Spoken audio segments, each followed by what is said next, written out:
Hi, I'm Krista Gibson, and this is Three or Under. And I honestly don't know if I can do this in three or under, so here I go. I was talking to somebody about family and about how difficult family can be.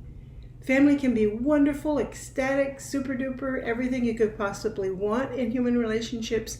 And at the other end of the spectrum, family can just be a pain.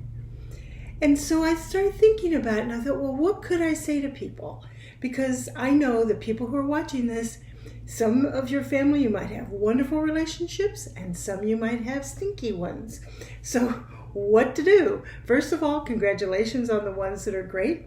And on the stinky ones, let's think about it for a moment. You know, in my belief system, it might not be yours, but in my belief system, we do incarnate into particular families for particular reasons. There could be karmic relationships that we need to solve. You know, we need to come back and finish business with other people. Sometimes I honestly believe we just come back for the genetics. You know, there's a particular mix of genes that we want to have for what we want to do in that lifetime. So as you develop and you get older and you become an adult, if you have really good relationships with your family, that's awesome. But there's many people who are kicked out of their families for various reasons, maybe because they're gay or transgender, or they just don't toe the company line. They're progressive and their family is really conservative. What are you going to do? Well, first of all, it comes down to accepting what is. You can't change other people. You can only change yourself. So that can become your mantra. I can't change them. I can only change me. Sometimes that's all it takes. That once you do that and you dissolve that cord that you have built up with the person, you can just let them be who they are. Don't get involved in it. Don't argue. Don't challenge. Just let them be. And frequently that'll solve it. If it doesn't, then, you might look at, what do you want the relationship to be? How much is it worth you're putting into it? And this is where some people just walk away because they look at it and they go, I don't need to have a relationship with this person. It's up to us to figure out, number one, how important are they to us? How much are we willing to put into the relationship? And you have to ask, how much are they willing to put into the relationship? I have relatives who never ask me a question. They don't care who I am. They don't care what I do.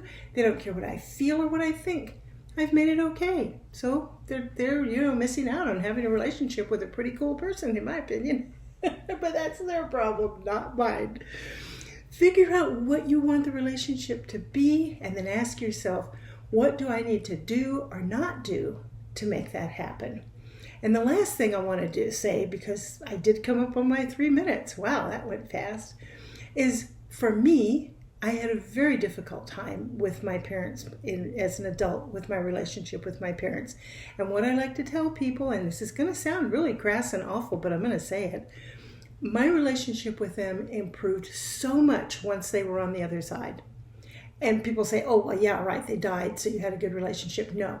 People continue on after they die. We can have relationships with people who have passed on.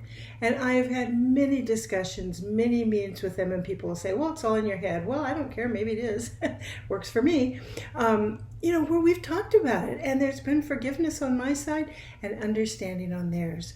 So if you can't solve it in this lifetime, whether it's a parent or a cousin or an aunt and uncle or grandparent, whatever it is, perhaps once you pass over or they pass over, you will have an opportunity to deal more spirit to spirit, which can be more difficult to do when everybody's running around in these little bodies of ours. Have a good week. Bye.